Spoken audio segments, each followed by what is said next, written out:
In Vicksburg, one house is haunted by a Civil War spirit who reflects the turbulent history of the city. Founded in 1811 along the mighty Mississippi River, Vicksburg grew rapidly as a center for commerce, agriculture, and river traffic.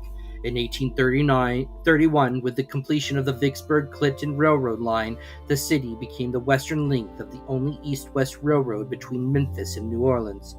Looking down the Mississippi from its perch high on the bluffs, the city gained a reputation during the Civil War as the Gibraltar of the Confederacy, the key to the South's defense of the river. As long as the Mississippi remained under Southern control, the South could remain whole. The North recognized this fact and launched a campaign to wrest control of the river from the South. By 1863, Vicksburg was the last of the great Mississippi River port cities left under Confederate control. New Orleans, Baton Rouge, and Natchez had already fallen.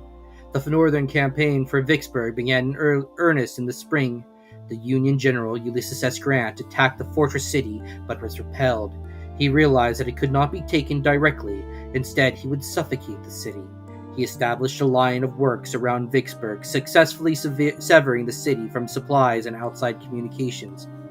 For the next 47 days, Grant placed the city under a constant barrage of cannon fire. Soldier and citizen alike suffered during the siege, and many began carving caves out of the hillsides to escape the artillery fire. With supplies dwindling, Vicksburg residents grew desperate for food. Surrender suddenly became a viable option. On July 4, 1863, Vicksburg fell. The Union had now in its grasp the last remaining Southern stronghold along the Mississippi. With the defeat, the Confederacy was decisively split in two. Vicksburg chose to remember its defeat by refusing to celebrate the 4th of July for 81 years. Grant's victory, combined with Meade's bloody stand at Gettysburg, turned the tide of the Civil War. Union troops occupied Vicksburg, and they made their headquarters in the McRaven house. Colonel Wilson was left in command. To ease the occupation of a city embittered by the horror of siege and destruction, he turned to Captain McPherson, a former resident.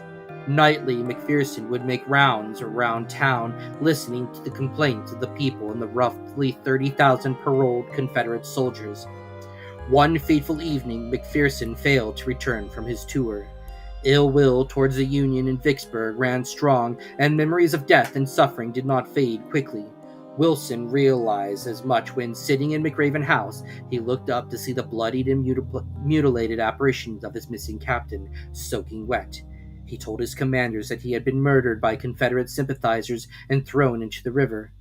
Ever since his disappearance, residents of McRaven House, from Colonel Wilson to its current occupant, Leland French, have been treated to the site of the murdered captain, wandering the halls in silent testament to the house, particularly tortured history.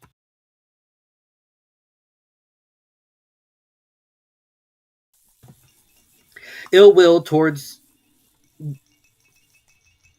Built in 1797, McRaven House served as a field hospital during the siege of Vicksburg, and was even witness to a battle in its backyard.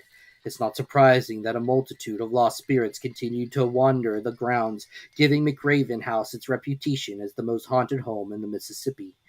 No one knows exactly how many spirits are still around, but it's believed that at least 5 of the homeowners died in or around the house. Moreover, many of those who died while it served as a field hospital are buried in its grounds. The ghosts are friendly, but they harken back to a darker time when the souls of the United States was cleaved in two and brother fought against brother. Even after the Civil War ended, its legacy left an indelible mark on Vicksburg through the bankruptcy and the internal strife of the Reconstruction government.